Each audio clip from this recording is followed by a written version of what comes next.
Nasi biryani sememangnya satu hidangan yang sangat sedap dan sangat famous dalam kalangan Indian Muslim. Di Malaysia pun sangat familiar dengan nasi biryani, terutamanya nasi biryani ayam yang dihidangkan dengan rempah-rempah khas. Sebut tentang nasi biryani ni kita pun tahu sangat sedap dan sangat menyelerakan. Tapi macam mana kalau kita dihidangkan dengan nasi biryani daging manusia? Benda ni memang betul-betul terjadi dan ianya berlaku di negara Arab. Boleh dikatakan kejadian ini mengejutkan ketika berlaku di negara Arab.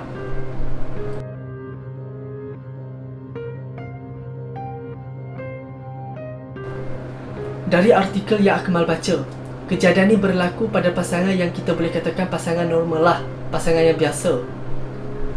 Kalau kita tengok, kita pun tak sangka benda ni boleh berlaku pada pasangan yang biasa, yang normal, yang nampak bahagia. Pasangan ni dikatakan pasangan yang dikatakan berumur 30-an. Tiba-tiba kejadian ngeri berlaku pada pasangan ni. Orang pun tak sangka yang benda ni boleh berlaku. Seorang wanita membunuh pasangannya dan mencincang daging-daging pasangannya. Bukan hanya sekadar mencincang daging-daging pasangannya, dia turut blender daging-daging tu supaya lumat lah. Masa Akmal baca artikel tu, bagi Akmal sangat ngerilah dan tak dapat nak brain macam mana dia sanggup lakukan benda tu dan sanggup memperlakukan sedemikian kepada orang yang dia pernah sayang, orang yang dia pernah tinggal sebumbung.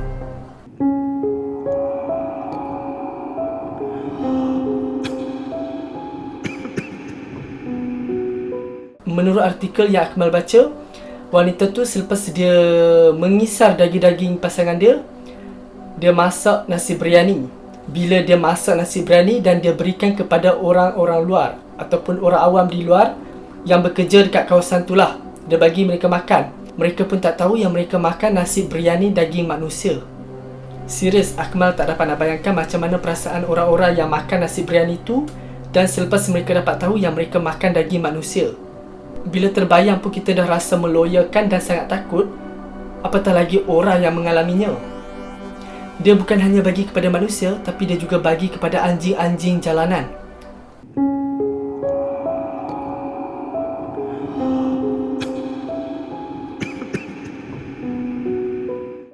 Kejadian ini terbongkar bila adik kepada pasangan dia tu datang dan mencari abang dia sebab dah beberapa bulan abang dia menghilang tanpa kabar. So bila adik kepada lelaki tu datang dan tanya kepada dia, dia pun kata dia tak tahu. Tapi ada satu kesilapan wanita ni, dia buat kerja tak clean. Dia buat kerja tak clean masa dia mengisar daging-daging dan tulang-tulang lelaki tu. Dia tertinggal sebatang gigi di dalam blender. Jadi adik yang sedang mencari abang dia yang hilang tu, dia terjumpa sebatang gigi dalam blender. Dia ambil gigi tu secara senyap-senyap sebab dia rasa kehilangan abang dia tu macam ada sesuatu yang tak kena dan ada kaitan dengan wanita tu. Jadi dia ambil gigi tu dan dia bawa untuk buat ujian DNA. Dan bila result keluar, dia dapat tahu yang gigi tu adalah milik abang dia. So dia pun pergi jumpa wanita tu dan dia tanya, kenapa ada gigi abang dia dalam blender? Tapi macam biasalah, seorang penjenayah takkan mengaku yang dia lakukan jenayah. Walaupun dia tak mengaku, tapi disebabkan gigi tu ada dalam rumah dia, jadi dia ditangkaplah dan dihadapkan di mahkamah.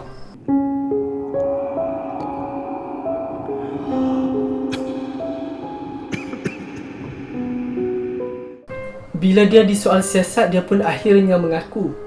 Pengakuan dia, dia kata punca dia lakukan benda tu, punca dia berbuat demikian sebab lelaki tu curang. Katanya setelah 7 tahun mereka tinggal bersama, dialah yang menyara lelaki tu sepanjang 7 tahun mereka tinggal bersama. Tiba-tiba lelaki tu curang dan buang dia. So dia macam merasa geram dan kecewa lah. Menurut pengakuan dia, dia lakukan perkara ni sebab lelaki tu buang dia dan nak berkahwin dengan wanita lain. Itu antara punca kenapa dia sanggup buat macam tu, sebab dia berdendam. Lelaki tu buang dia macam tu je, macam tak bernilai. Dan katanya dia bukan lakukan seorang diri, tapi dibantu oleh seorang rakan. Dan katanya dia lakukan perkara tu dalam keadaan tertekan ataupun depression. Jadi dia kata dia gila. Dia pun dibawa ke pusat mental untuk test lah sama ada dia betul-betul ada masalah kesihatan mental ataupun sebaliknya. Tapi selepas ujian mental dilakukan, dia tetap akan berdepan hukuman ataupun perbicaraan. Cuma tak dapat dipastikan sama ada rakan dia yang tolong dia tu juga terlibat ataupun akan terkena hukuman. Dari cerita ni aku rasa lelaki tu pun ada salah jugalah sebab dia dah mempergunakan wanita tu selama 7 tahun. Wanita tu yang sara dia, tiba-tiba dia buang macam tu je dan nak kahwin dengan orang lain. Perbuatan lelaki tu bukan bermakna satu tiket untuk wanita tu lakukan jenayah. Apatah lagi dengan cara yang sangat kejam dan sangat ngeri. Cinta sebenarnya boleh membuat orang tu gila ataupun hilang kewarasan dia. Semoga kisah ni sedikit sebanyak adalah pengajaran yang boleh kita ambil. Setakat itu saja untuk video kali ini, dan jika anda suka bolehlah consider untuk subscribe. Dan jumpa lagi di video seterusnya.